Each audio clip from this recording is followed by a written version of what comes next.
Nicaragua, gente que no vende patria. Buenos días, bienvenidos y bienvenidas a Sin Fronteras. Hoy es 7 de octubre de 2022. Con Carlos José Hurtado y con Luis Enrique Guerrero cuando son las 6 de la mañana con 29 minutos. Sin Fronteras, la revista con William Griggs Vivado. En la primerísima 91.7 y 105.3 FM.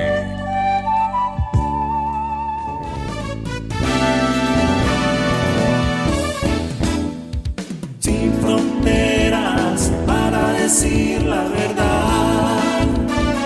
Sin fronteras, trabajar, avanzar, combatir, vencer. Sin fronteras.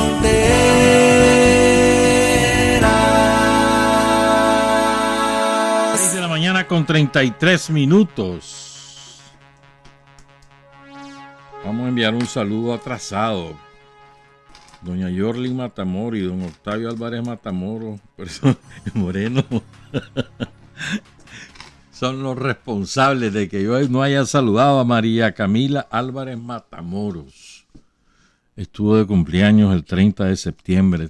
Ella es la heredera de doña Adelina, una extraordinaria mujer maestra, fallecida ya hace algunos años.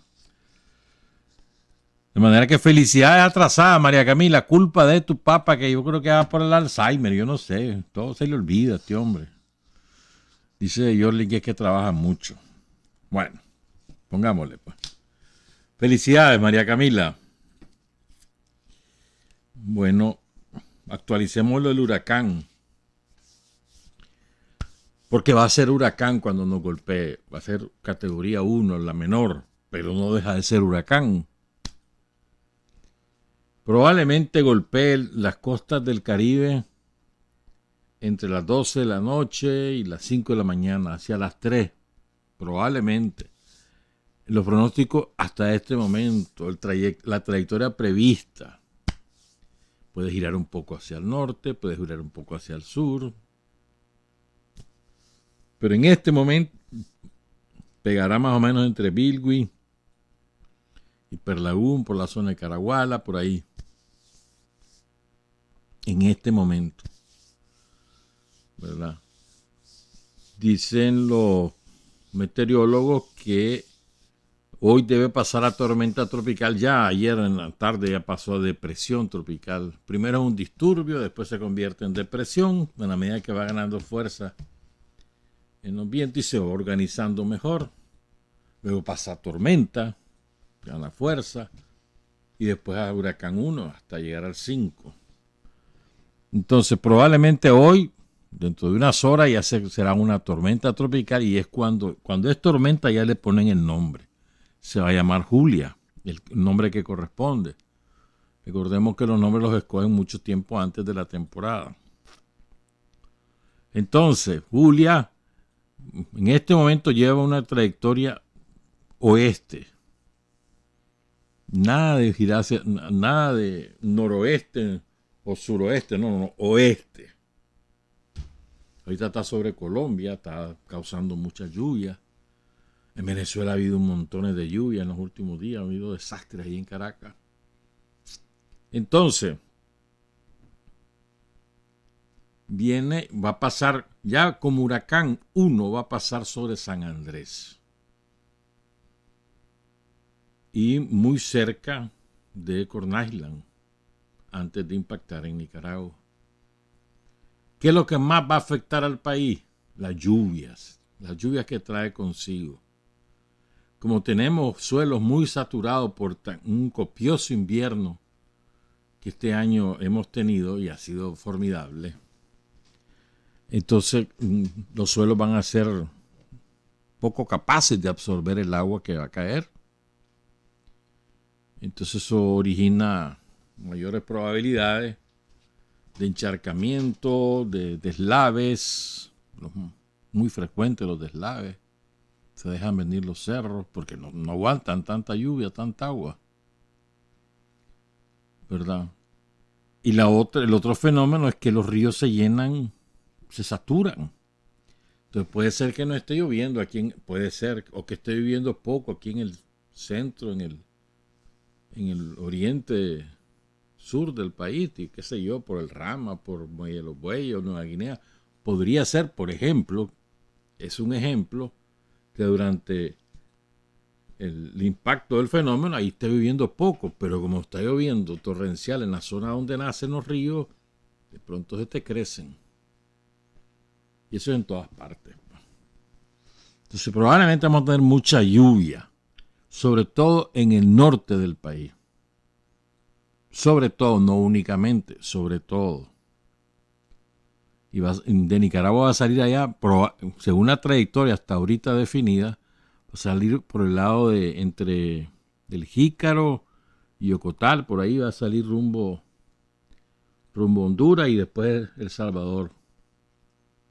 Pero el cono que hay ahí previsto es que va a afectar hasta Chiapas, antes ya de salir hacia el Océano Pacífico y tal vez agarra fuerza de nuevo y se convierte de nuevo en otra tormenta, pero ya llevaría otro nombre, porque ya ese es el Pacífico. Entonces, ya el gobierno desde hace un par de días está tomando todas las medidas preventivas. Ayer estaban trasladando colchonetas, alimentos, distintas cosas a los centros de refugio y a tenerlos en bodega, listos a ser entregados cuando sea necesario. Y todo el mundo está en su plan de aviso ahí en toda la costa del Caribe. Ojalá y los vientos no sean tan destructivos, ¿verdad? Aunque es inevitable la lluvia, que los vientos no sean tan destructivos para que no terminen de rematarnos, hermano, porque cuánto esfuerzo ha hecho el gobierno desde que nos pegaron aquellos 2 huracanes. Ha habido un esfuerzo descomunal, se han dado peros de pesca, se han reconstruido escuelas, se han reconstruido viviendas. Y si nos vienen esos vientos intensos, nos va a destruir todo lo que se ha avanzado en estos 2 años. Pues entonces, ojalá. O sea, nos va a golpear como huracán, pero que no sea leve, como se dice en otro contexto, ¿verdad?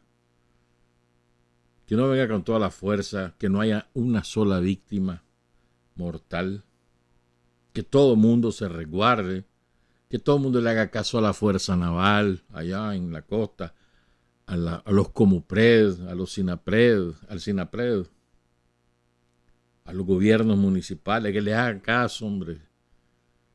Si les dicen, mira, salgan de ahí, vámonos a resguardarnos, que todo el mundo haga caso, ojalá. Ha demostrado mucha disciplina el pueblo caribeño. Después de la terrible experiencia del Félix en el 2007, la gente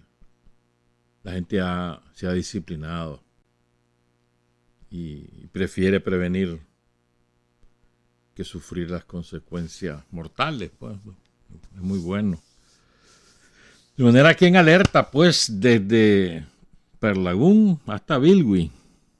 Esa es la zona donde puede impactar.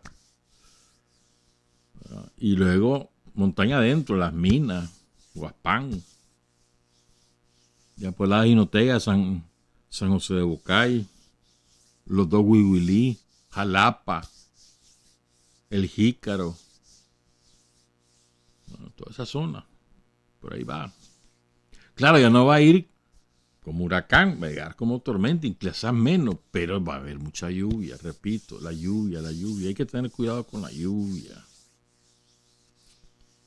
De manera que a prepararnos, pues, en Managua, ¿qué va a pasar? Pues mucha lluvia probablemente, pues. A veces no nos cae mucha, ¿verdad? Se va para otro lado, pero puede ser que sí, que nos caiga mucha lluvia. Así que, bueno, ya hoy amaneció nublado por estas zonas, no sé cómo está por otras regiones del país, pero aquí no amaneció nublado, sin llover, pero nublado. Así que no te conviene lavar ropa hoy. Si ya no tenés calzones que ponerte, hermano, te vas a tener que aguantar, porque no se te van a secar, a menos que lo pongas detrás de la refri, como se hacía antes, me acuerdo. Hay gente que lo pone también cuando tiene de esos televisores de culo que se llaman. O sea, que no son de la televisión, de la pantalla plana. También los ponen ahí cuando está encendido el tele, pues, porque ahí no queda de otra. Bueno, con cuidado, pues.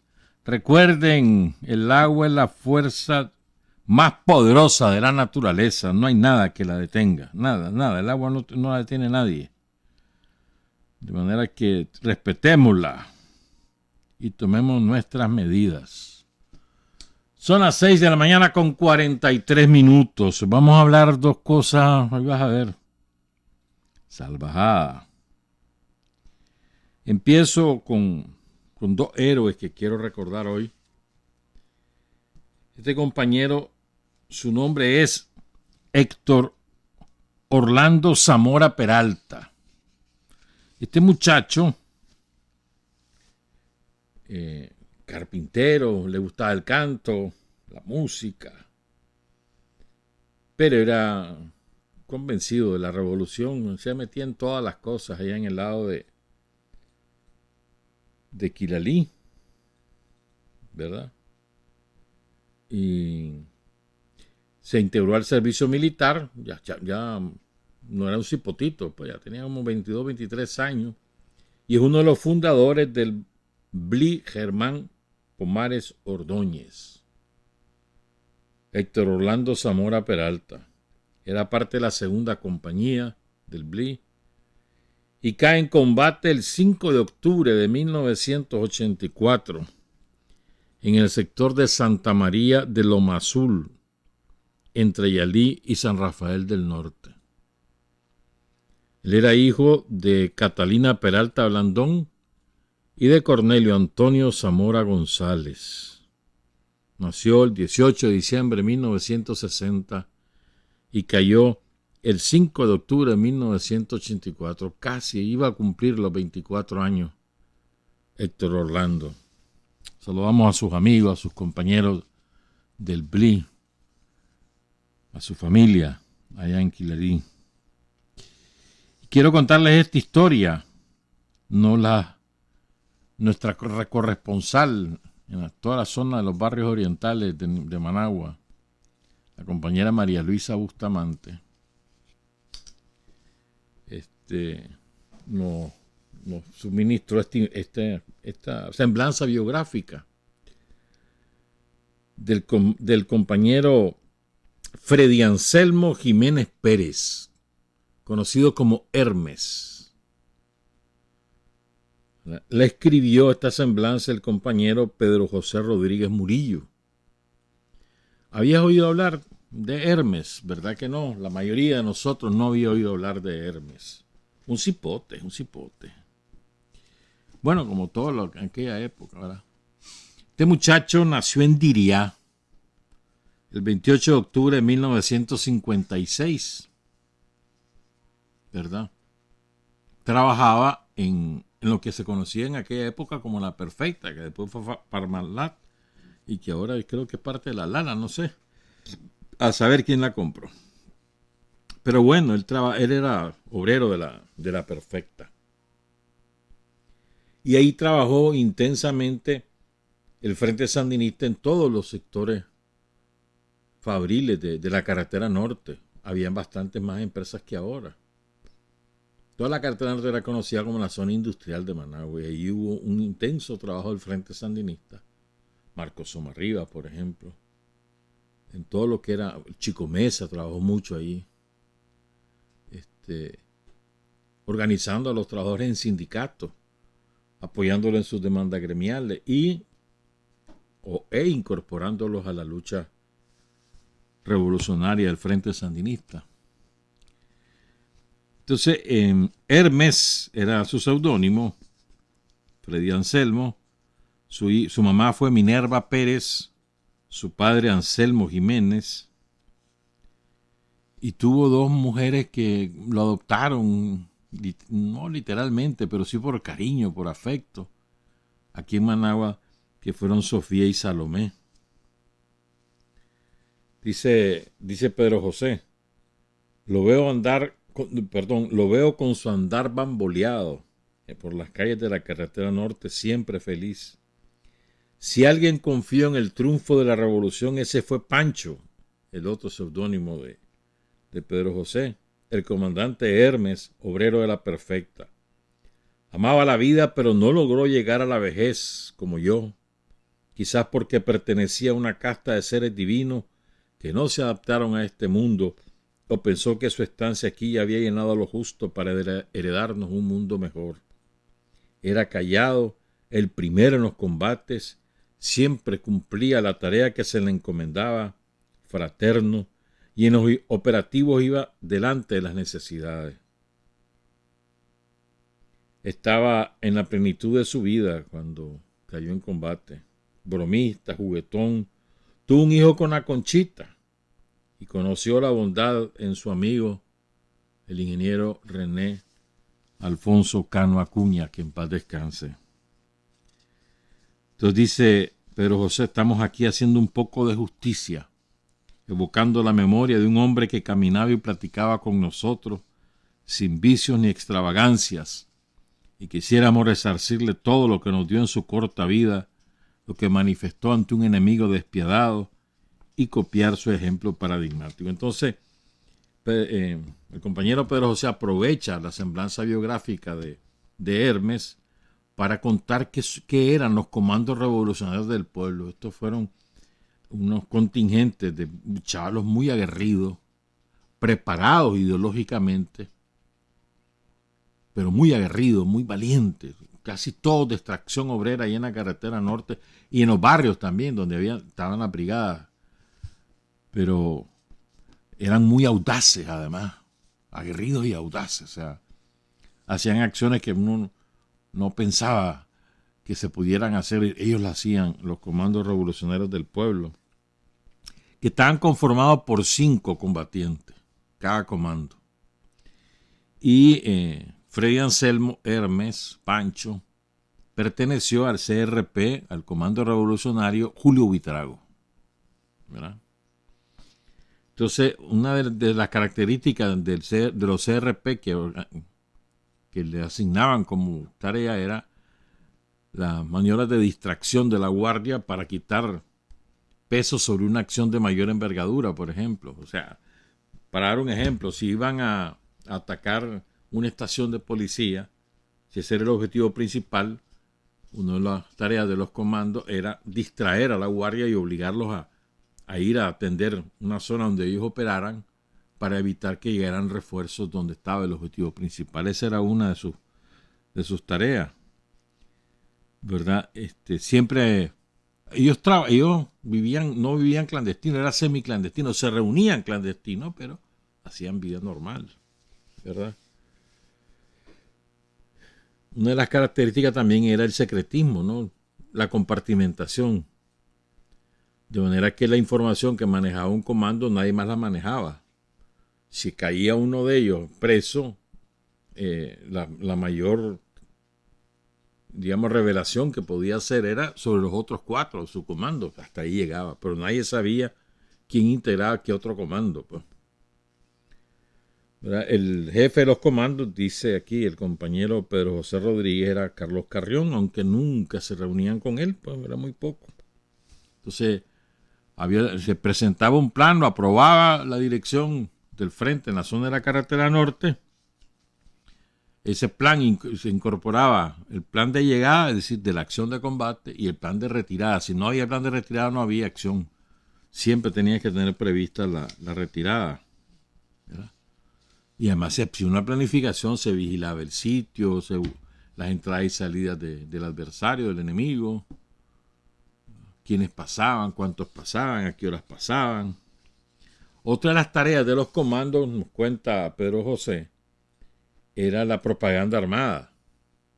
Esto era importante. O sea, eran acciones donde iban armados los comandos y se hacían mítines rápidos de 2, 3, 5 minutos máximo para jalarse y evitar que la represión de la guardia. Y se regaban papeletas y se hacía un mitin, pues, ¿verdad?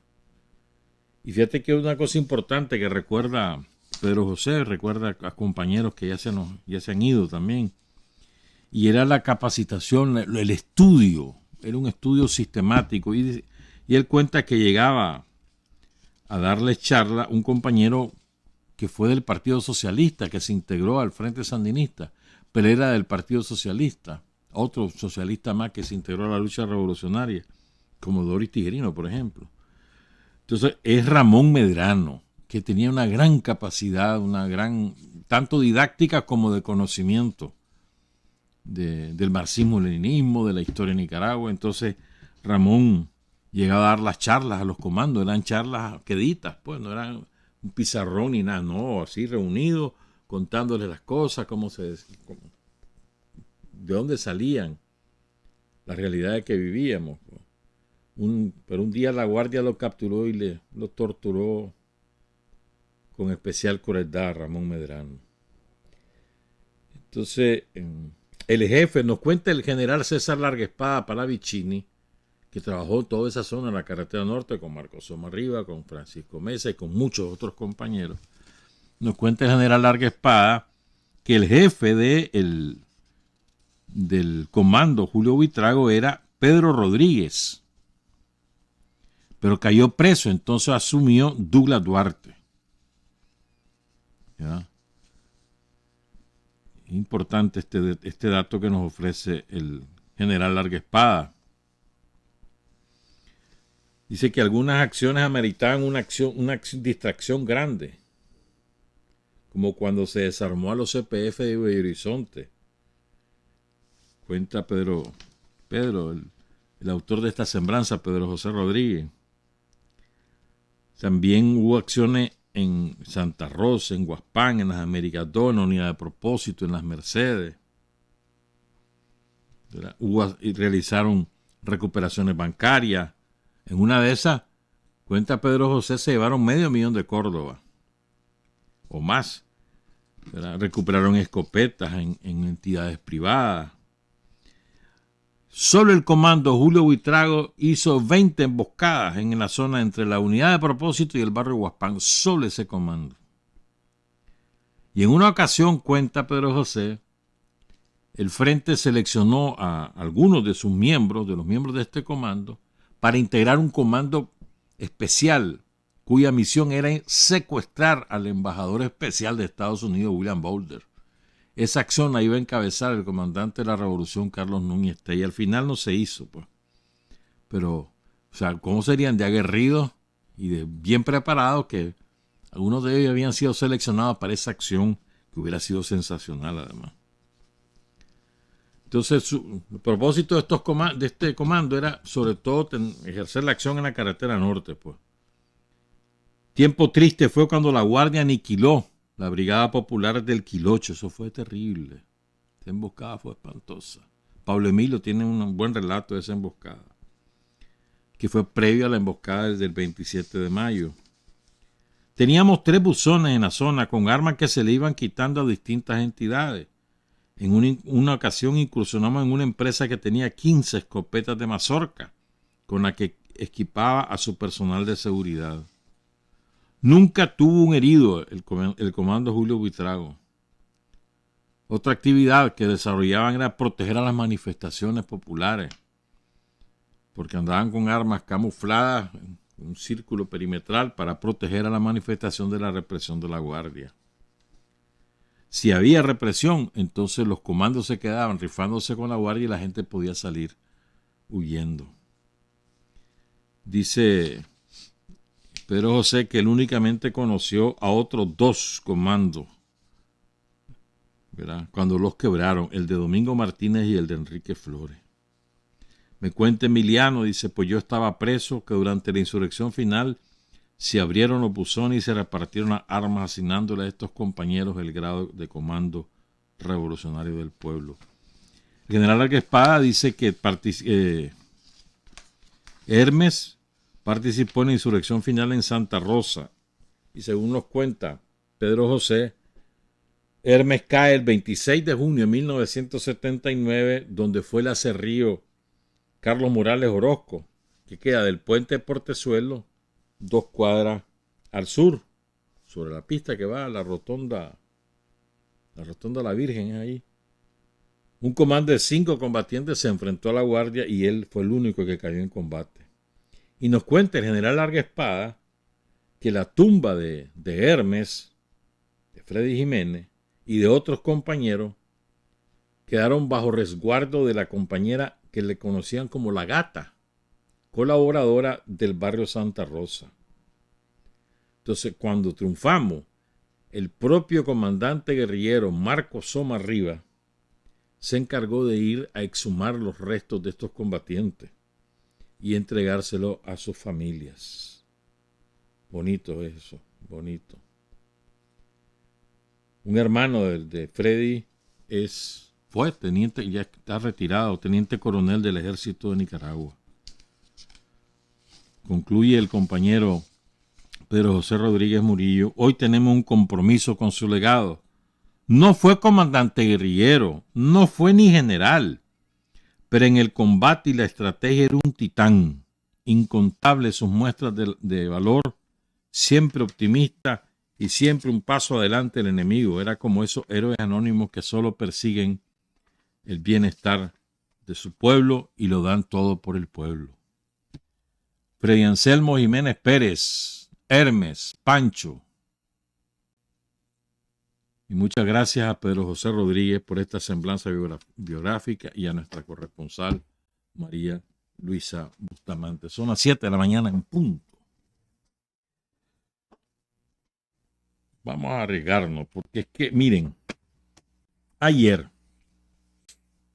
apareció colgado ahí en la página web del medio de comunicación ruso, Russia Today, un magnífico artículo, pero magnífico, qué cosa, es una joya, y la quiero leer y comentar para ustedes.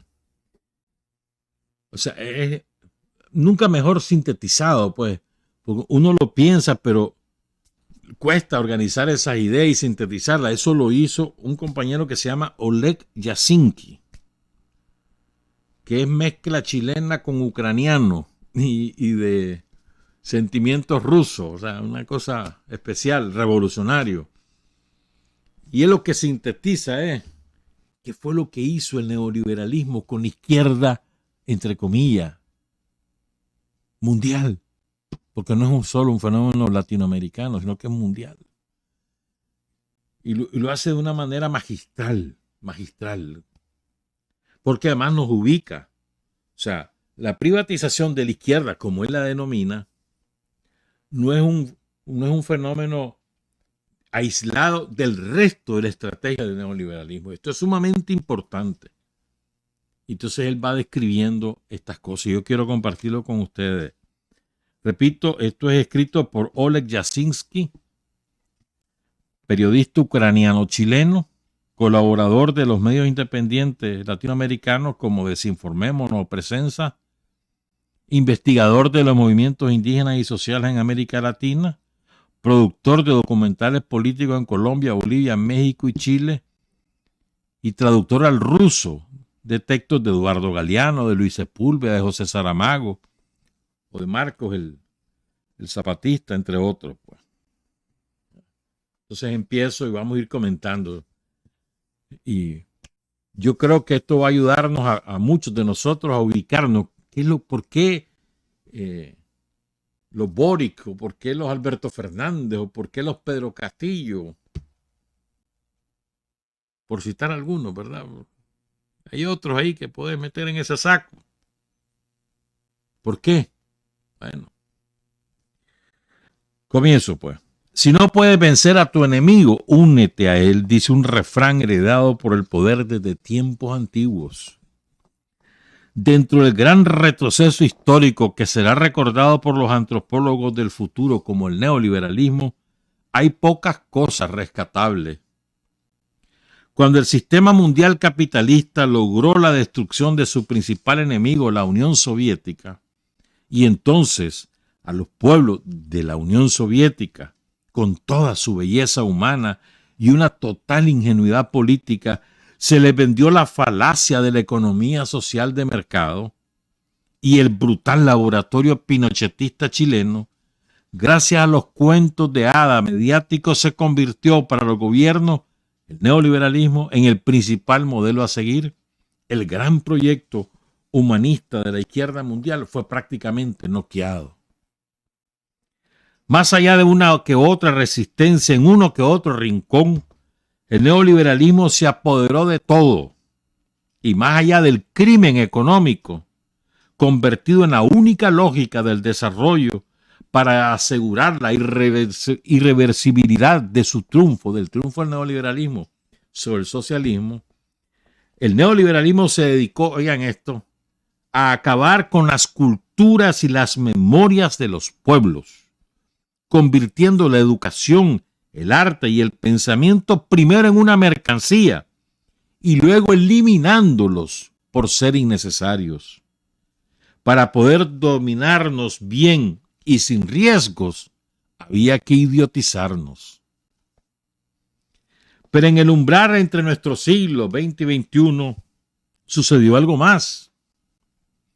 En las décadas anteriores, dentro de la competencia ideológica de dos sistemas, que no fue otra cosa que una guerra mundial de una cambiante intensidad, híbrida, como dirían ahora, el capitalismo en ese momento, antes de derrotar al socialismo, todavía era productivo, aún generaba una aceptable distribución de los recursos en los países de la metrópoli. La metrópoli nuestra, Nicaragua, era la de Washington, la de otros era Londres, la de otros era París, si la sede del poder imperial que dominaba nuestros pueblos, en nuestro caso, Washington. Aún generaba una aceptable distribución de los recursos en los países de la metrópoli. A pesar de la acostumbrada y brutal explotación de los recursos de su enorme periferia, mantenía su atractivo para una buena parte de la población por los niveles de bienestar material y las libertades individuales, al menos en los países más ricos.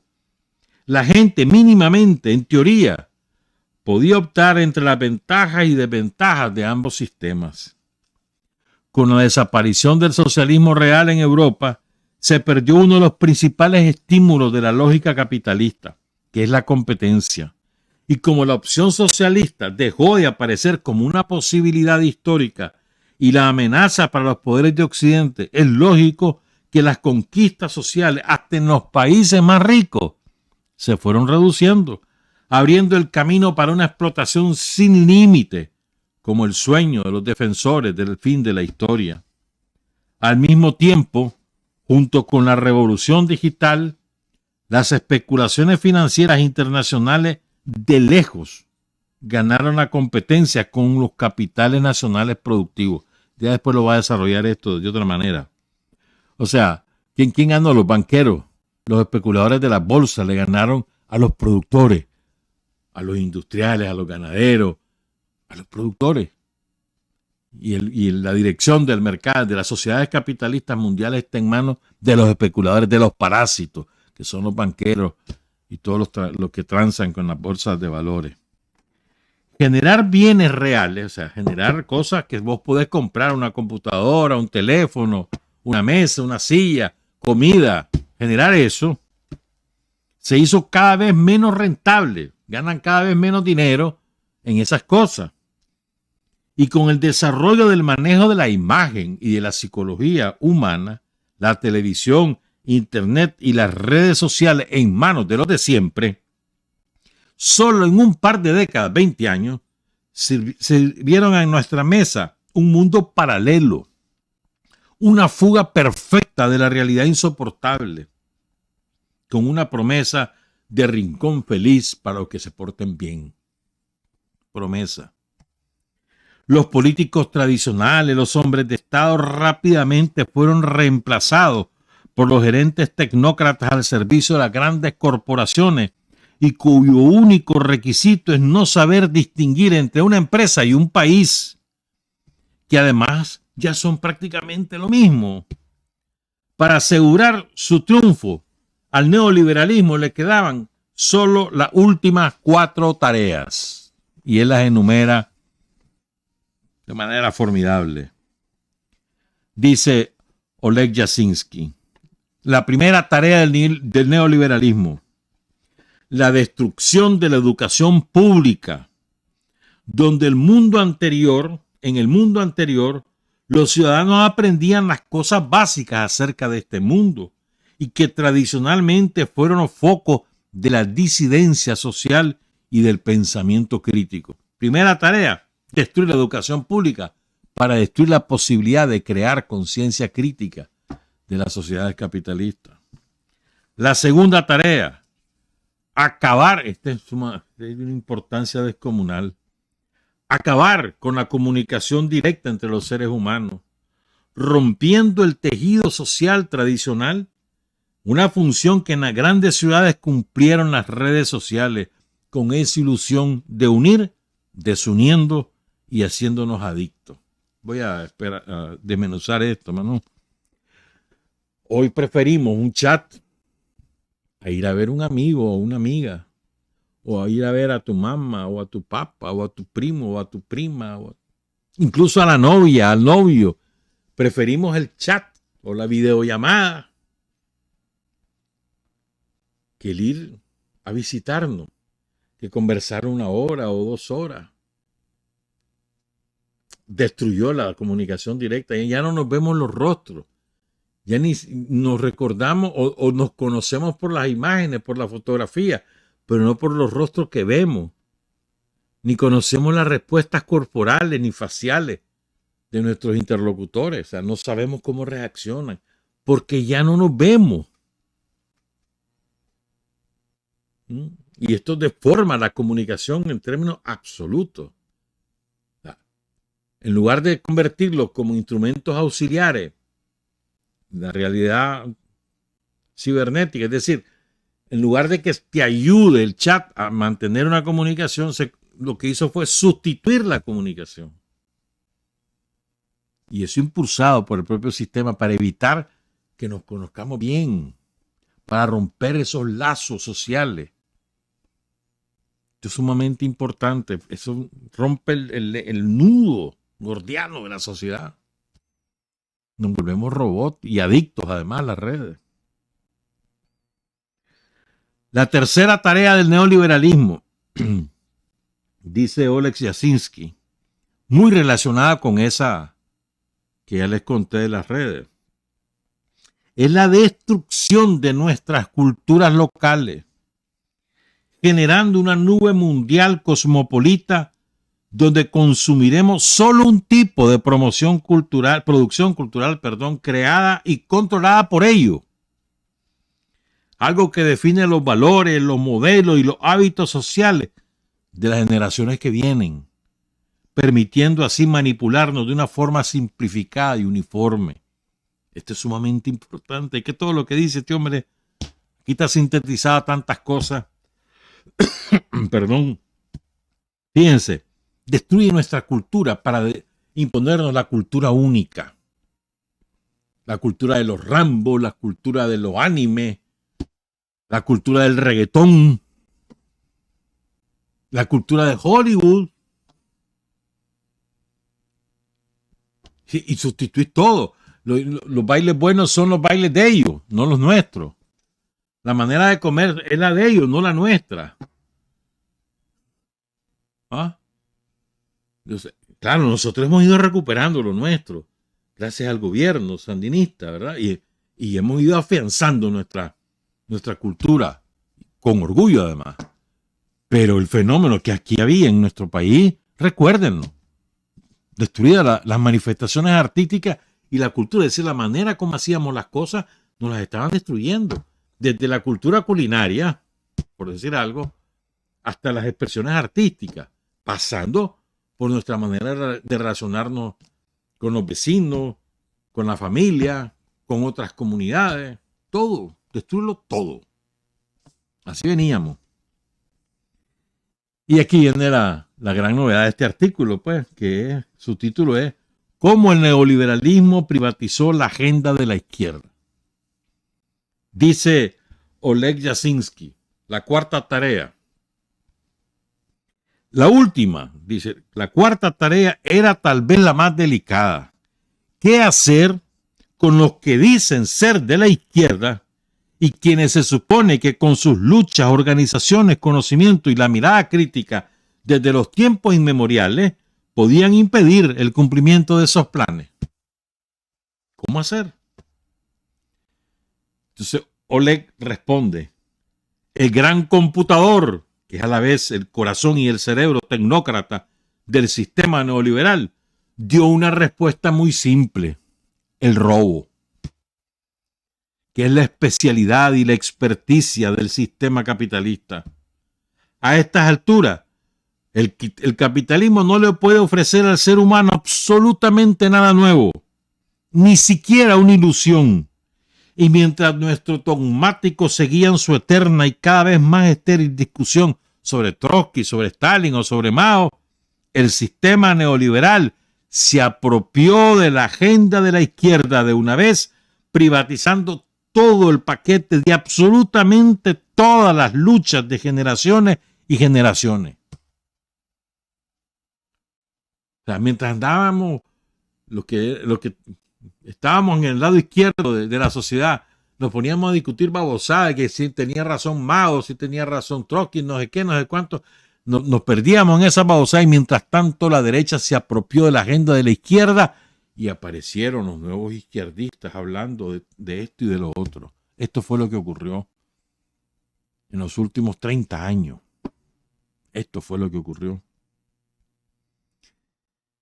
Y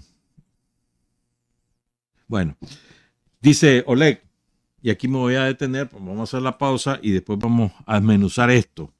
Dice Oleg: en los últimos años de su vida, Fidel Castro nos advertía que lo único que podía hacer fracasar a la humanidad en su lucha contra el capitalismo era la lumpenización que éste produce en todas las capas sociales. O sea, los miserables que produce el capitalismo en todas las capas sociales. Una lumpenización que nos deshumaniza y nos impide comprender el sentido de esta lucha.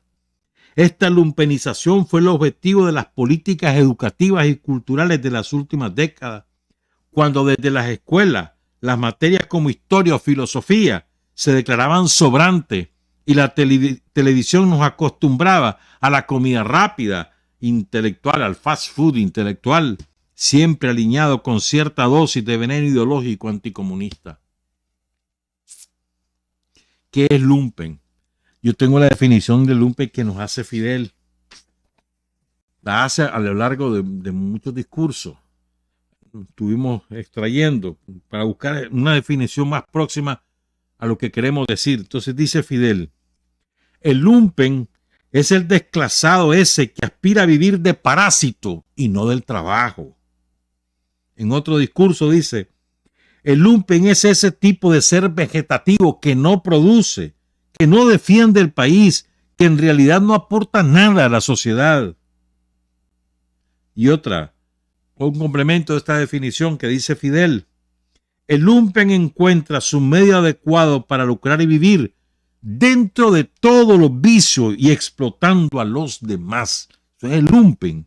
Y para terminar de rematar en esta definición, antes de irnos a la pausa, dice Fidel en un discurso, fíjate bien, de hace 60 años, del 63. Es una maravilla. En el Teatro Chaplin, ahí en Pinar del Río, creo que. Dice Fidel: los revolucionarios, y aquí estamos entre revolucionarios, trabajamos para el futuro. Por eso nos preocupamos tanto por preparar maestros, por preparar técnicos y hacemos la lucha. Sabemos nuestras deficiencias, hay que saberlo. El valor de saberlo y de verlas y de luchar contra esas deficiencias. Claro, el enemigo trata de aprovecharse de las deficiencias. Al enemigo hay que decirle: usted no tiene derecho a criticar. Puede criticar el revolucionario que está luchando por hacer esta patria mejor. La gusanera contrarrevolucionaria, cuando critica por hacer daño a la revolución. Una revolución es un proceso muy difícil, porque la lucha seria comienza cuando precisamente el proletariado está en el poder.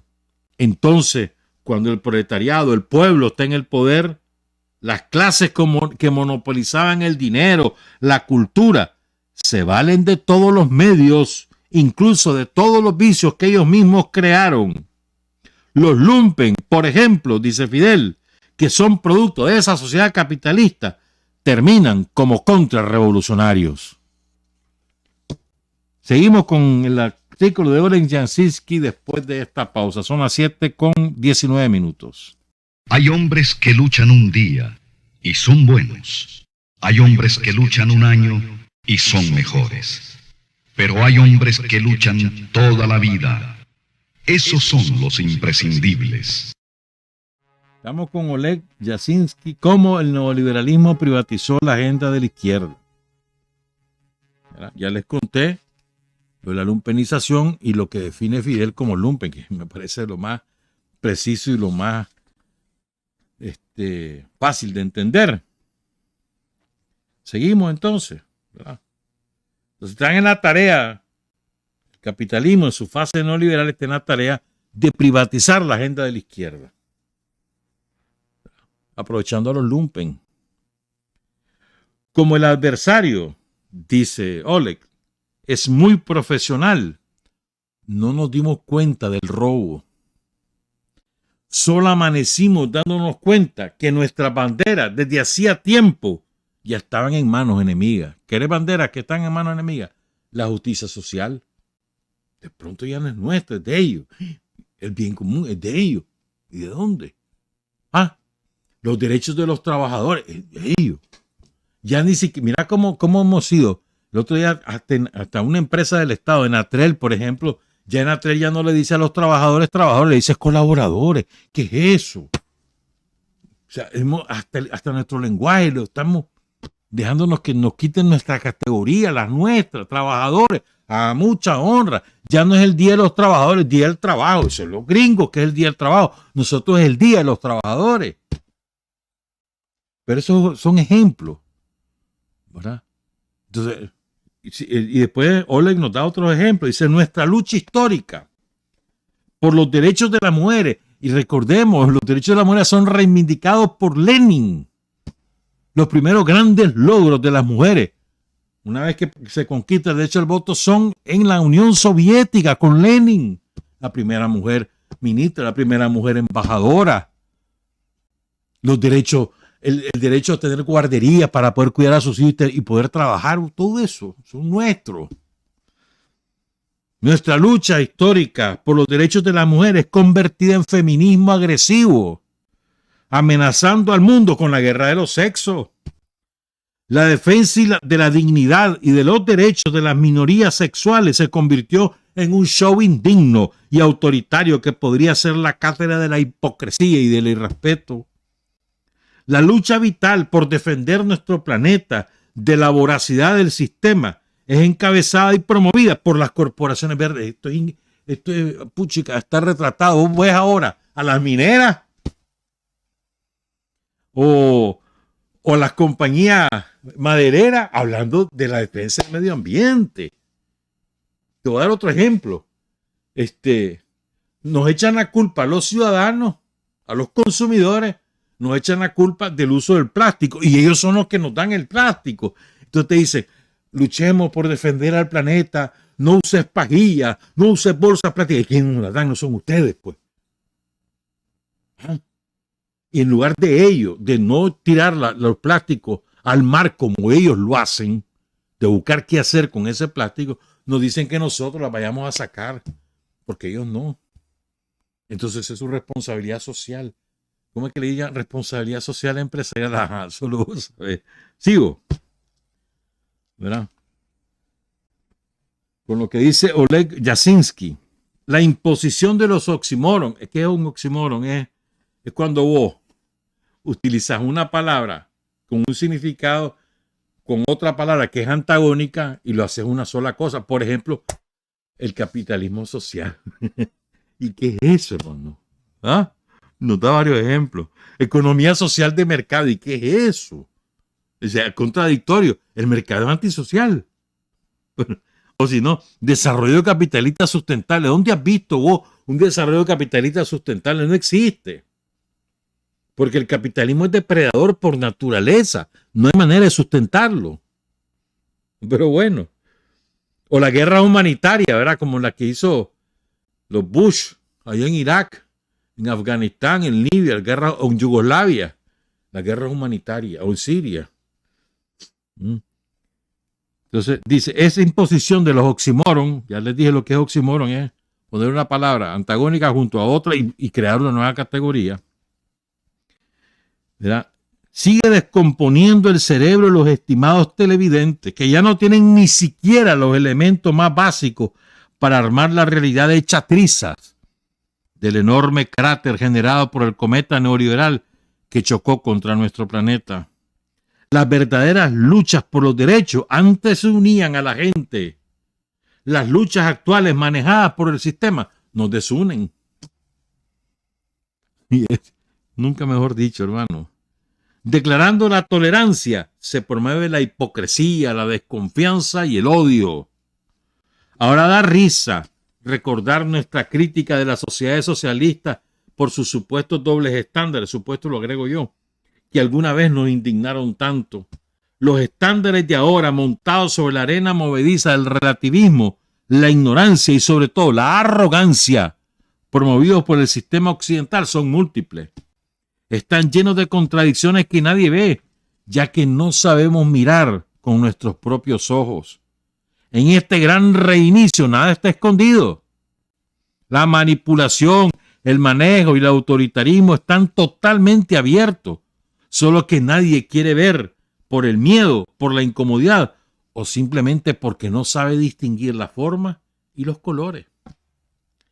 Las masas indignadas, dispuestas a salir a las calles en diferentes puntos del planeta, miles de jóvenes con valor y sacrificio, dispuestos a luchar por un mundo más justo, no saben que el sistema en su cálculo maquiavélico ya les tiene preparados los nuevos Gabriel Boric o los nuevos Zelensky, para que cambiándolo todo no se cambie nada, porque todas las luchas por todo lo bueno y contra todo lo malo, promovidas por el sistema y sus voceros, siempre son una trampa para abrir la tapa, sacar algo de vapor y devolver a los pueblos dejándolos dentro de la misma olla. Debemos recordar que las luchas culturales y éticas no pueden ser parte de un proyecto de cambio político mucho más profundo. Y este proyecto es imposible sin una organización ciudadana con su pensamiento propio, crítico, autónomo y respetuoso con el conocimiento humano acumulado. Este conocimiento crítico no puede ser reemplazado con los memes, con los hashtags o con las consignas radicales. Nada. Pero caemos en esa trampa. En el caso contrario, constantemente estaremos devolviéndonos al mismo punto de la resaca social, donde los dueños del mundo siempre nos tendrán a sus diferentes gerentes, según el gusto del cliente, los mismos conservadores o liberales o socialistas o capitalistas. Ese es el artículo de Oleg. Búsquenlo y para leerlo y estudiarlo, búsquenlo, ahí está en Russia Today. Oleg Yalinsky, cómo el neoliberalismo privatizó la agenda de la izquierda. Y es particularmente visible en América Latina. Yo solo recuerdo el caso del famoso eurocomunismo. Ya la inmensa mayoría de los que vivimos en esta parte del planeta ni siquiera nos acordamos de eso y quizás muchos ni siquiera se enteran. Por eso lo comenzó a hacer el capitalismo inmediatamente después de la Segunda Guerra Mundial. ¿Cuáles fueron las principales fuerzas que organizaron a la sociedad y lucharon contra los nazis desde sus territorios ocupados y lograron vencerlos? Los partidos comunistas. El Partido Comunista de Italia, el Partido Comunista de Francia, el Partido Comunista de España, el Partido Comunista de Portugal, y los fueron destruyendo uno por uno. Nadie podía imaginar que no fuera el Partido Comunista el que asumiera el poder en Italia. y lo impidieron, matando a sus dirigentes, pulverizando, hicieron chanchada, comprando dirigentes.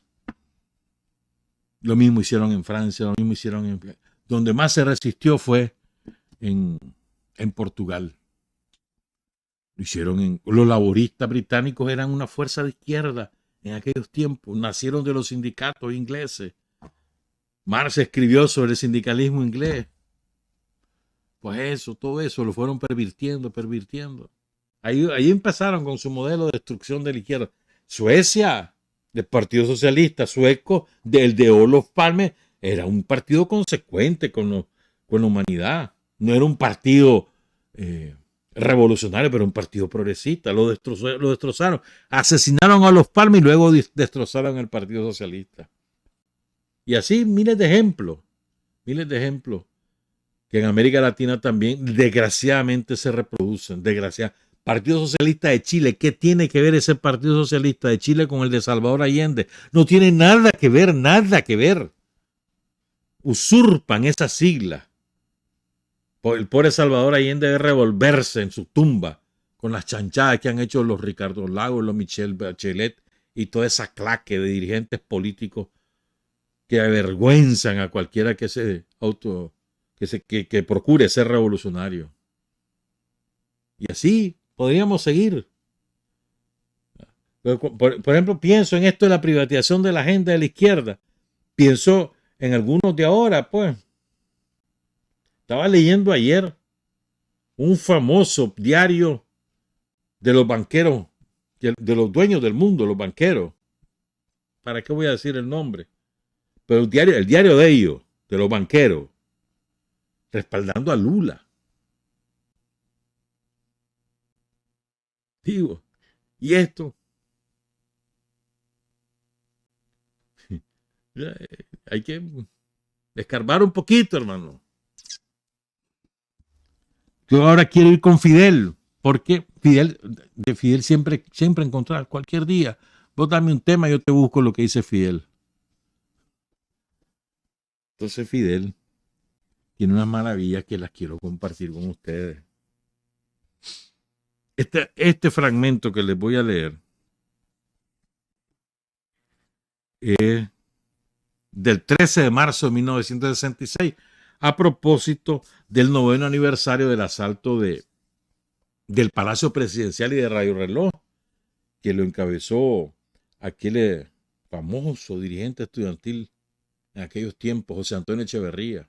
Era el principal dirigente estudiantil universitario, de un gran carisma, chavalito, 23 años por ahí murió. Y en Cuba no lo olvidan a José Antonio Echeverría. Entonces, cada aniversario lo recuerdan. Y Fidel siempre iba a esos aniversarios. Entonces, en 1966, ahí en escalinata de la Universidad de La Habana, tan famosa que se volvió ahí, fue cuando dijo Fidel, año 90, la única forma de destruir la revolución cubana es que nosotros mismos la destruyamos. Entonces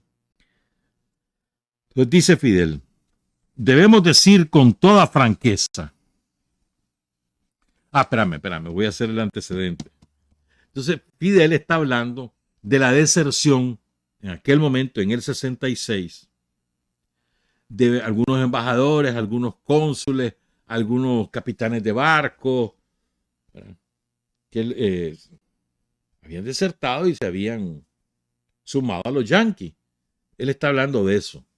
Entre otras cosas, pero ese es el antecedente inmediato de esto que voy a leer. Debemos decir con toda franqueza que muchos de esos individuos que se dejaron reclutar, oigan esto, cualquier parecido con la realidad actual de Nicaragua no es coincidencia. Voy a repetir.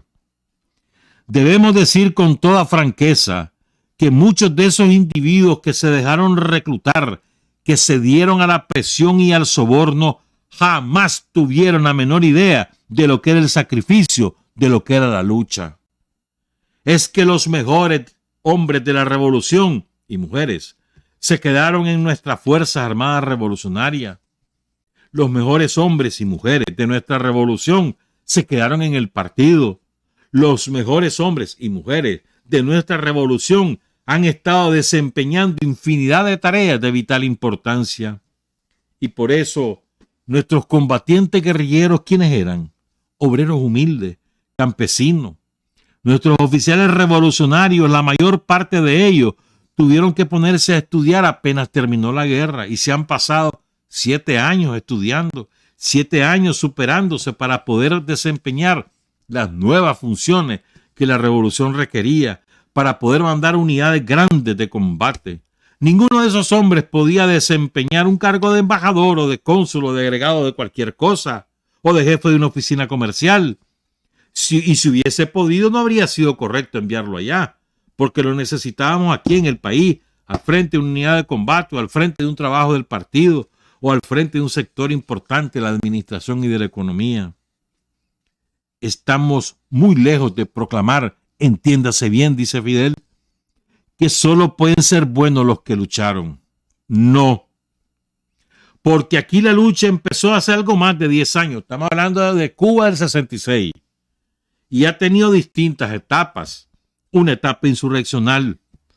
Pero cuando esa revolución triunfa, decenas de miles de hombres y mujeres, cientos de miles de hombres y mujeres se incorporaron a la revolución y han estado en el país trabajando y luchando. Se incorporaron a nuestras unidades militares y lucharon contra los mercenarios en Girón, o lucharon contra los bandidos en el Escambray, o lucharon desempeñando un trabajo abnegado y anónimo en una fábrica, o en una granja, o en algún frente de la producción o de la administración. Otros han prestado abnegados servicios también en el exterior del país. Porque ¿quién puede negar los méritos de ese joven que se pasó 3 años infiltrado en una organización de la CIA? Y como él, incontables más verdaderos héroes anónimos de la revolución, cuyos nombres no salen nunca en un periódico, ni pueden salir. ¿Ah? Repito, cualquier parecido con la realidad actual nicaragüense no es coincidencia. Sigo. Es decir, que el mérito de decenas de miles, de cientos de miles de ciudadanos se ha ido formando a lo largo de este proceso.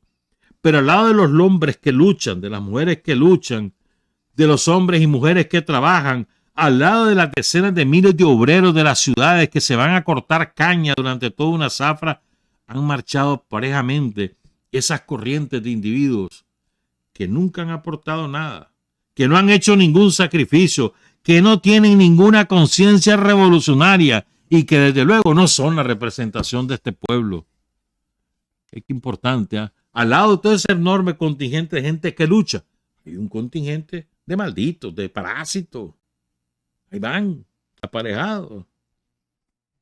Cualquiera que lea, por ejemplo, dice Fidel, que desertó el capitán tal del barco Mascual o el agregado comercial tal o el embajador Mascual y juzgará por eso a nuestro pueblo, estaría cometiendo un inmenso error, porque estaría juzgando a nuestro pueblo por esa calaña débil, vacilante, cobarde, corrompida, sin conciencia, sin principios, sin carácter, que se deja comprar por unos miserables pesos. ¿Oíste? Hubo individuos, esto es muy importante, hubo individuos que participaron en la acción revolucionaria, individuos que uno se pregunta cuando hacían una revolución, ¿qué idea tenían de lo que era una revolución? ¿Acaso cuando ponían una bomba o mataban, lo hacían para tener luego la oportunidad de recibir unos miserables pesos del imperialismo? ¿O querían aquí establecer una lumperocracia en este país? Es decir, el gobierno de lumpen o el gobierno de la corrupción. ¿Querían acaso que el país siguiese siendo el país de antes? No. Había que fundar una república de trabajo, una república de honradez, una república de hombres y mujeres dignos, donde ser gobernante no fuese ser un truán, no fuese ser bandido, porque hasta la palabra política estaba corrompida, desprestigiada, la palabra gobierno estaba corrompida, desprestigiada. Todo el mundo veía en los gobernantes los millonarios, los ladrones, los peores ciudadanos del país, y aparentemente hubo quienes cuando se iniciaron en las actividades de la lucha revolucionaria estaban pensando en sustituir a los que estaban. situarse en el lugar de los que estaban, vivir como los que estaban en el gobierno y hacer las cosas iguales o peores que los que estaban en el gobierno. Y desde luego eso no es así. Qué importante que es esto. ¿No? Dice Fidel, ustedes que participaron en la revolución, ¿qué pensaban que era una revolución cuando estaban participando? ¿Qué pensaban que era? ¿O querían hacer aquí una lumperocracia? Un país de corrupción. Eso es lo que estaban pensando ustedes. Que se vendieron por unos cuantos pesos. Pero ¿qué viene más duro, Fidel? Van a oír. Y todos los hombres honrados, todas las mujeres honradas, todos los ciudadanos trabajadores, verdaderamente, serios verdaderamente, veían con satisfacción que el país, que el sistema que se estaba estableciendo era radicalmente distinto del pasado y ha ido creando en nuestro pueblo una sensibilidad a lo que está bien hecho y a lo que está mal hecho. Nadie crea que el pueblo ignora. El pueblo sabe bien quiénes han estado trabajando en estos años y el pueblo sabe bien quién ha estado de parranda en estos años. El pueblo sabe bien quiénes son los que han estado estudiando, superándose y todos los que han estado de fiesta en fiesta, de borrachera en borrachera. El pueblo conoce a cada cual y dónde están. Lógicamente, si la revolución, abandonando su carácter paciente, hubiese querido un día arreglar cuentas con unas pocas decenas de sujetos, todos los cuales sabemos en qué esquinas se paran, qué hacen, qué hablan, con quienes se juntan, a qué bar van a tomar, porque son unas pocas decenas. Y los conocemos a ellos y a todos sus amigos, en donde quiera que están. Si la revolución, abandonando sus métodos de paciencia, hubiese querido arreglar cuentas con todo ese lumpen, si queremos llamarlo lumpen revolucionario. ¿Y por qué llamarlo lumpen revolucionario? Porque se hacen pasar por revolucionarios, pero criticando todo el día a la revolución. Se hacen pasar por gentes que no están del lado de allá, del otro lado, sino que están a este lado. Y claro, del lado de allá posiblemente no iban a vivir mejor de lo que han vivido, como parásitos, sin hacer nada. Al que le caiga el guante que se lo plante. ¿Cuántos son? Pues les puedo asegurar que no pasan de 50, exagerando mucho. Esos elementos del amiguismo, de la piña, de las fiestas, de las huelgas, del vicio, del parasitismo, que han querido estarle cobrando el precio a la revolución de lo que hicieron. Cobrándole el precio a la revolución de lo que hicieron. Y mientras muchos murieron y otros muchos después del triunfo de la revolución se han acabado la vida trabajando, hay unas pocas decenas de gentes que se han pasado el tiempo cobrándole a la revolución el precio de lo poquito que hicieron. En algunos casos más, en algunos casos bastante y en algunos casos nada. Y por cierto, esos que han hecho un poco más de lo que los demás han hecho son muy pocos. Los podríamos enumerar, pero ¿para qué? No hace falta, dice Fidel. En este caso, como decíamos nosotros, dice Fidel, lo que hay que liquidar no es el pecador, sino el pecado. Y sencillamente ese elemento parásito de la revolución, con ese elemento vamos a ajustar cuentas y estamos ajustando cuenta con ellos. Fidel, ese es el discurso, repito la fecha, del 13 de marzo de 1966. Aquí va otro. Es que tengo aquí para pasar toda la noche. Digo, este otro es del 27 de junio del 62, 4 años antes, 3 años después del triunfo de la Revolución Cubana.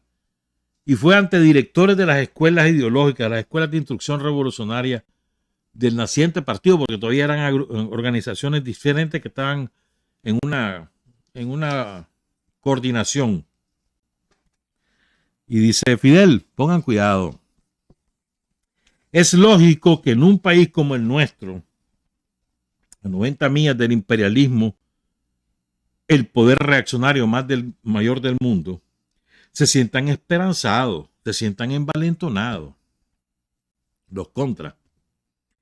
Por eso hay que acudir a la lucha, a la teoría de la lucha de clases, para darle una explicación clara a los alumnos de las escuelas, para que no caigan en ilusiones, en ese ilusionismo en que cayeron muchos que creían que una revolución era un paseo, que ya estaba hecha, los que cayeron en esas posiciones idealistas, ajenas a las realidades de la historia, ajenas a la esencia de lo que es una verdadera revolución, para que cada alumno que salga de las escuelas comprenda la etapa en que estamos viviendo y comprenda esta lucha, se explique y pueda explicar el por qué la revolución tiene que luchar arduamente y vencer ingentes obstáculos. Cómo es necesario que cada alumno que pase por la escuela crear una conciencia de revolucionario verdadero, de revolucionario combatiente, de individuo dispuesto a dar la batalla en cualquier momento. Porque lo que no podemos aceptar, dice Fidel, ni concebir, es ese revolucionario que ve al enemigo en la calle y no le salga al paso, que ve al enemigo hablar de la revolución y no le rebate inmediatamente. Porque si hay un revolucionario en la calle y vienen 100 enemigos, aunque sea él solo, tiene que pararse delante de ellos y hacerse matar si es necesario. Esa es la actitud del convencido de una causa. Esa es la actitud del verdadero defensor de una causa. No mira cuántos son sus enemigos, sino que piensa que en la causa que defiende, en la convicción que tiene de los intereses que defiende frente a los malsanos intereses de los enemigos, de los vendepatria, de los cobardes, de los explotadores, de los traidores. Y la revolución se enfrenta hoy a los enemigos de clase del proletariado, al lumpen, a los parásitos de todo tipo, a los instrumentos del imperialismo, a los que están dispuestos a hacerle el juego al imperialista que nos bloquea. A ese hay que salir, a ese que quiere salir con el caldero, con la olla, a hacerle el juego a Kennedy, hay que romperle el caldero en la cabeza. Porque con esos explotadores, con esos reaccionarios que quieren aumentar las dificultades de la patria, esos son con los que está contando el imperialismo yanqui, con esos vendepatria, con esos explotadores, con esos burgueses y el lumpen que se les ha unido, porque frente al proletariado se han unido latifundistas, especuladores, negociantes de todo tipo, politiqueros, esbirros de ayer, boliteros, lotería clandestina, elementos prostibularios, viciosos de toda ralea, porque es el abrazo del lumpen, el vicio y el crimen con el privilegio y con la explotación. Esos son nuestros enemigos y lo serán eternamente. Y para el enemigo, ninguna consideración. Para el compañero, todas las consideraciones. Para el compañero campesino, para el compañero obrero, para el que trabaja por la sociedad con su inteligencia o con su brazo, nuestro corazón, nuestra vida. Para el enemigo, donde quiera que nos salga al frente, nuestro puño. Para el enemigo, la mano dura, la destrucción, donde quiera que nos salga al paso. Y el último fragmento, son las 7:50, un discurso de Fidel de 1986 en el Teatro Carlos Marx de La Habana, lindo es ese teatro, para clausurar el tercer Congreso de los Comités de Defensa de la Revolución de los CDR. Es precioso este fragmento. Dice Fidel: creo que la mayor gloria de esta revolución es la firmeza con que se ha mantenido durante estos 27 años. Para nosotros llevamos 43, bueno, paréntesis, quitarle el paréntesis, va pues 15.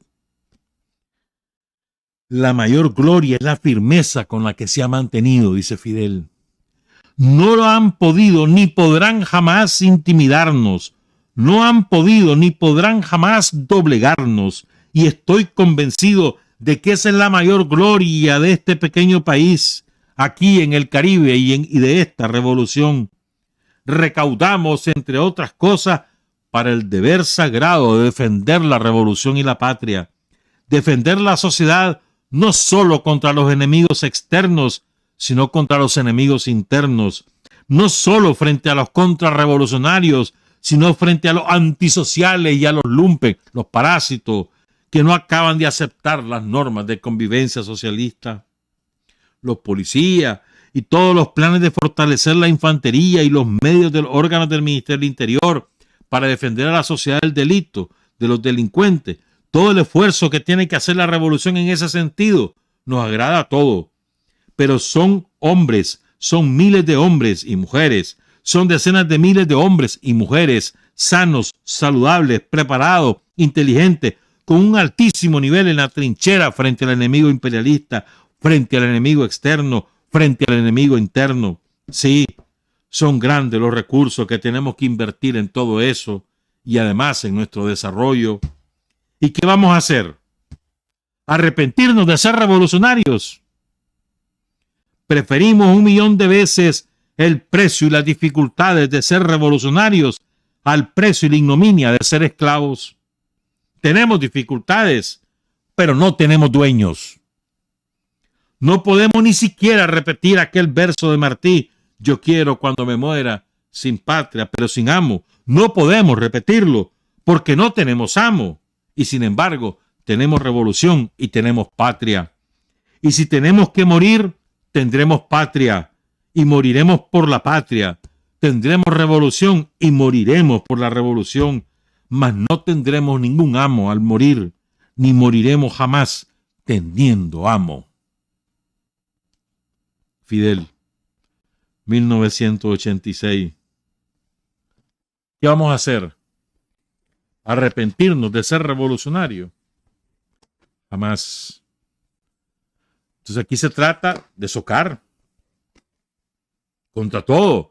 Esos que se disfrazan de izquierda, que dicen ser sandinistas, los más críticos de los críticos, que yo soy esto, que yo soy lo otro, y comienzan a hablar y a volar riata por cualquier razón y se creen los jueces de todo mundo. Se creen la mamá de Tarzán: yo soy mejor que fulano, yo hice tal cosa, yo tengo más méritos que este. Todo eso.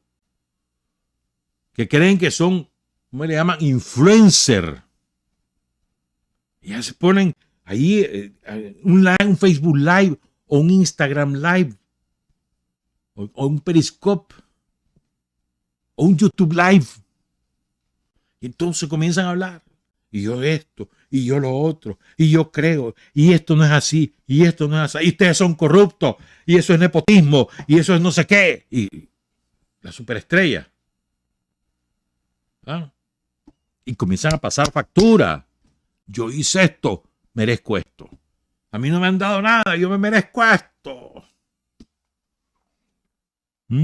Toda la lumpenada, la que se dejó penetrar hasta los tuétanos por todo el neoliberalismo y que prefiere su vanidad, su ego, el sentirse bien consigo mismo a estar bien con la gente y con su y a defender el proyecto de la gente, el poder de la gente, a los líderes de la gente.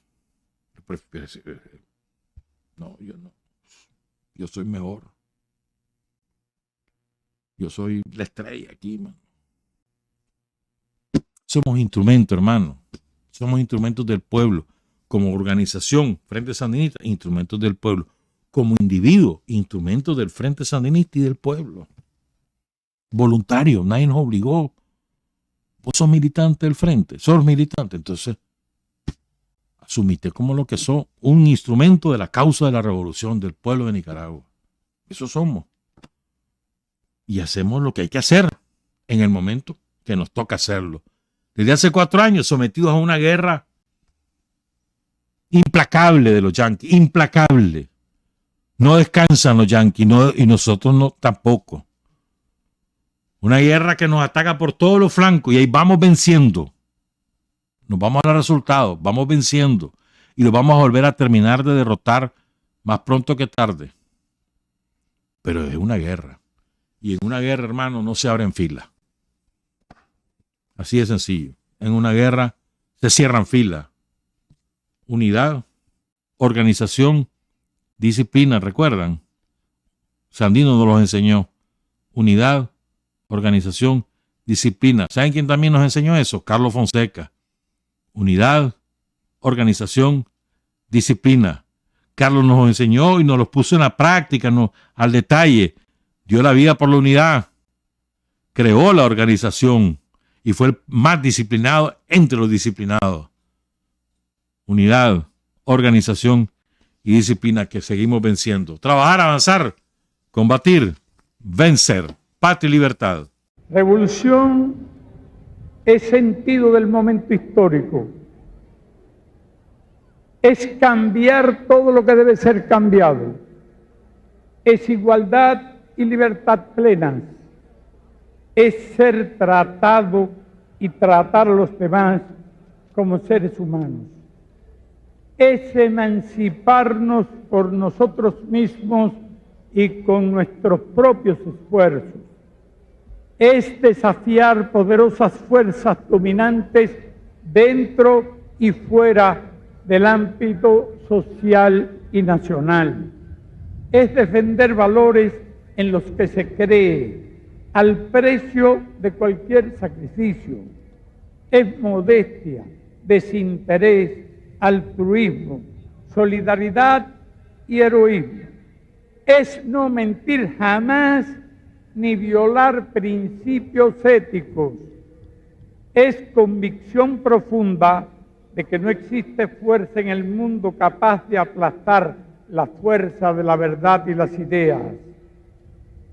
Revolución es unidad, es independencia, es luchar por nuestro sueño de justicia para Cuba y para el mundo, que es la base de nuestro patriotismo, nuestro socialismo y nuestro internacionalismo.